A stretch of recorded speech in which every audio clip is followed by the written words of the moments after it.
Assalamualaikum warahmatullahi wabarakatuh. Nah, berjumpa lagi dengan Ibu Tias Pratiwi dari SMP Negeri 6 Sungai Liat Kabupaten Bangka, Provinsi Kepulauan Bangka Belitung.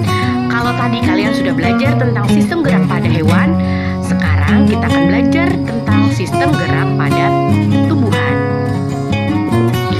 Nah, apa saja sih yang akan kita pelajari di dalam sistem gerak pada tumbuhan?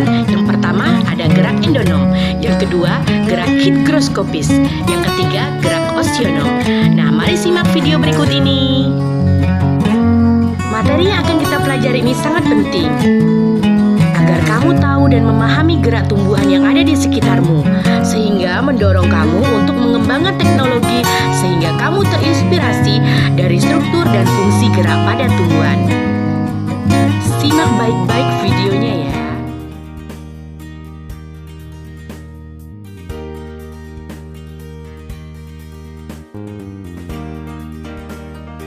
Berdasarkan asal datangnya rangsangan, gerak pada tumbuhan dibagi menjadi 3, yaitu gerak endonom, kedua gerak higroskopis, dan gerak osionom.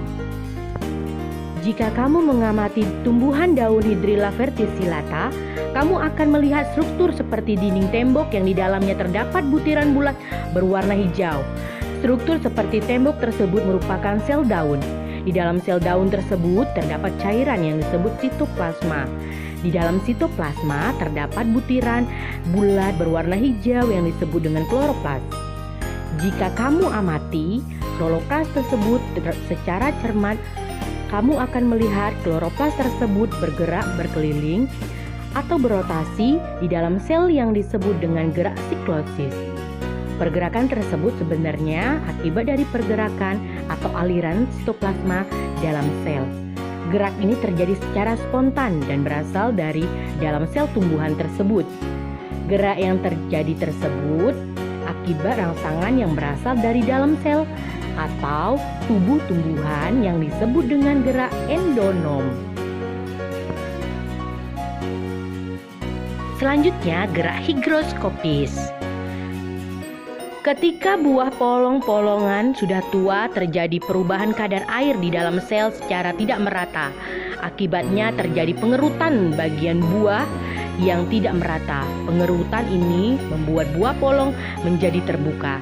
Membukanya buah polong tersebut merupakan salah satu contoh gerak higroskopik. Selain membukanya buah polong-polongan, contoh gerak higroskopis lainnya yaitu membukanya dinding sporagium kotak spora pada tumbuhan paku. Selanjutnya gerak osionom. Gerak osionom adalah gerak tumbuhan yang disebabkan adanya rangsangan dari luar tubuh tumbuhan. Nah, berdasarkan respon gerak yang dilakukan tumbuhan, gerak osionom dibagi menjadi 3. Yang pertama gerak tropisme, yang kedua gerak taktis, yang ketiga gerak nasti. Gerak osionom.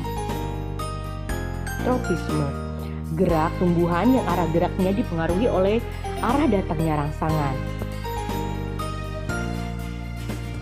Arah gerak tumbuhan yang mendekati rangsangan disebut tropisme positif, sedangkan arah gerak tumbuhan yang menjauhi rangsang disebut tropisme negatif.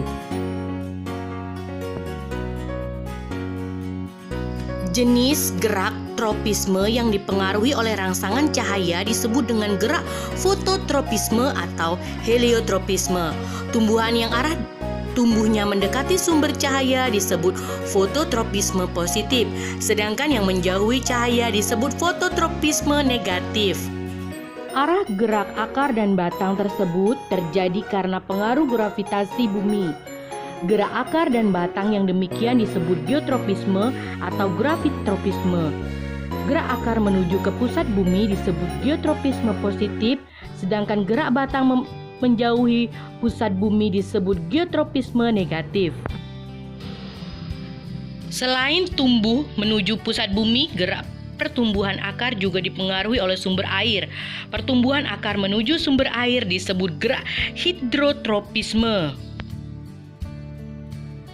Gerak melilitnya sulur tumbuhan pada tempat rambatnya merupakan contoh gerak tigmotropisme.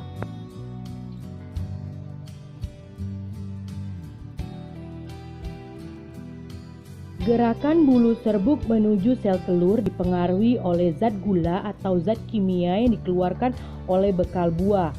Gerak tropisme yang dipengaruhi oleh zat kimia tersebut disebut kemotropisme.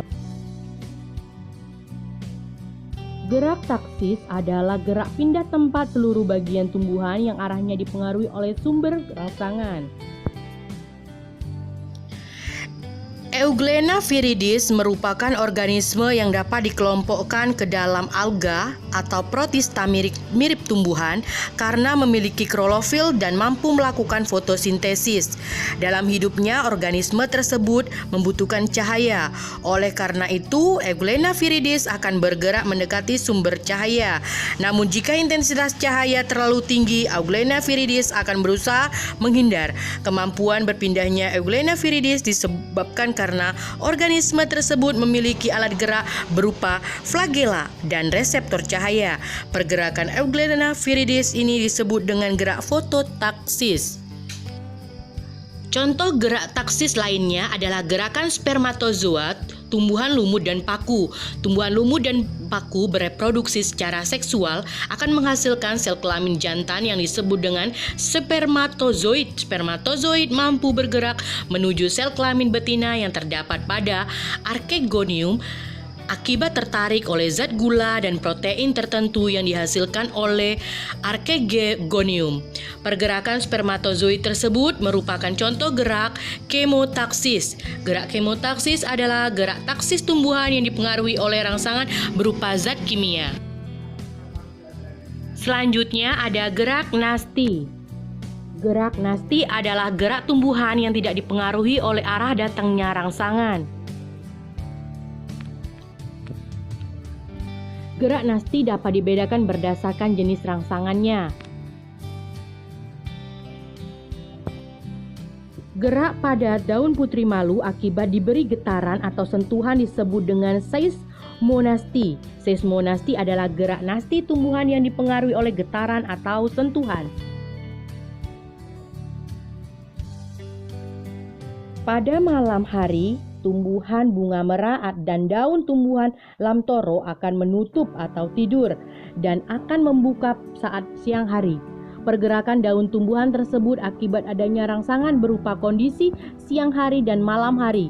Gerak yang demikian disebut dengan gerak niktinasti.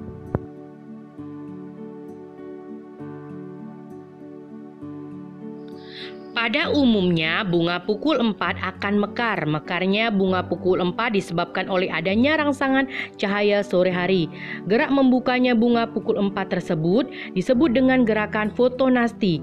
Fotonasti adalah gerak nasti pada tumbuhan yang disebabkan adanya rangsangan berupa cahaya. Bunga yang hidup di daerah yang memiliki 4 musim seperti bunga tulip yang banyak ditanam di benua Eropa hanya dapat mekar di musim semi. Tahukah kamu mengapa demikian? Mekarnya bunga di musim semi disebabkan oleh suhu udara pada musim semi terasa lebih hangat.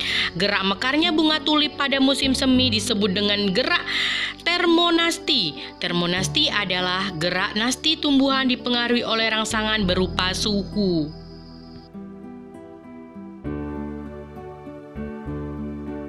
Pembelajaran kita hari ini, sampai jumpa di pertemuan berikutnya. Tetap jaga kesehatan dan tetap semangat belajar. Wassalamualaikum warahmatullahi wabarakatuh.